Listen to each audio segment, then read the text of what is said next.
দেখো তারই ইঙ্গিত পাওয়া যাচ্ছে শুভ্রজিৎ, যেটা এক্সিট পোলগুলো দিয়েছিল সেটাই এখন অবধি যা ট্রেন্ড আমরা পাচ্ছি, যেটা লিডসগুলো আমরা পেয়েছি, সেটাতে মনে করা হচ্ছে কি যে এক্সিট পোলগুলো এসেছিল সেটাকেই রিফ্লেক্ট করছে এখন অবধি যা ট্রেন্ডস এসছে।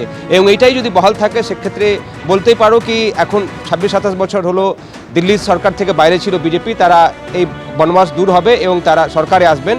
এবং এই ট্রেন্ডটাই কিন্তু কন্টিনিউ করছে। আমরা সকাল 8টা থেকে যখন কাউন্টিং স্টার্ট হলো তখন থেকে আমরা দেখলাম লিড নিয়েছিল বিজেপি এবং বিজেপির লিড বাড়ছে। এখন প্রায় 50-এর কাছাকাছি পৌঁছে গেছে বিজেপি, যেটা গতকাল আমরা সংসদেও দেখেছিলেন বিজেপি নেতারা দাবি করছিলেন যে তাদের 50-এর আশেপাশে সিট আসবে। এবং কংগ্রেসের তরফ থেকে বলা হচ্ছিল কি তারা খুব সম্ভবত 10% থেকে বেশি ভোট পাবেন, কিন্তু সিট কথাটা পাবেন সেটা তারা একটা দ্বিধায় ছিলেন, 2 বা 3টে সিট হয়তো তারা জিতবেন এরম দাবি করা হচ্ছিল। আম আদমি পার্টি গতকাল অবধি বলছিল কি এক্সিট পোলগুলো ভুল প্রমাণ হবে।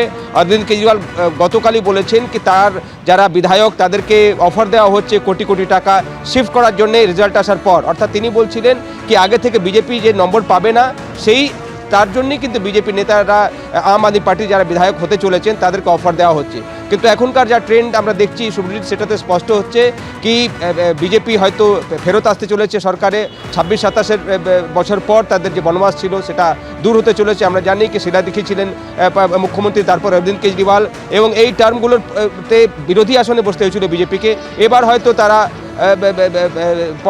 চিফ মিনিস্টারের চেয়ার পাবেন এবং এই ট্রেন্ডটাই কিন্তু কন্টিনিউ করছে। বিভিন্ন জায়গায় আমরা দেখছি আতিশি মার্লেনা, যিনি কালকাজি থেকে ক্যান্ডিডেট মুখ্যমন্ত্রী ছিলেন, তিনিও এখন পিছিয়ে রয়েছেন। সেক্ষেত্রে মনেই করা হচ্ছে একটা যে অ্যান্টি ইনকামবেন্সি বড় মাপের ছিল অরবিন্দ কেজরিওয়াল এবং আম আদমি পার্টির বিরুদ্ধে, সেটা কিন্তু এখন অব্দি ট্রেন্ড তার দিকে ইন্ডিকেট করছে।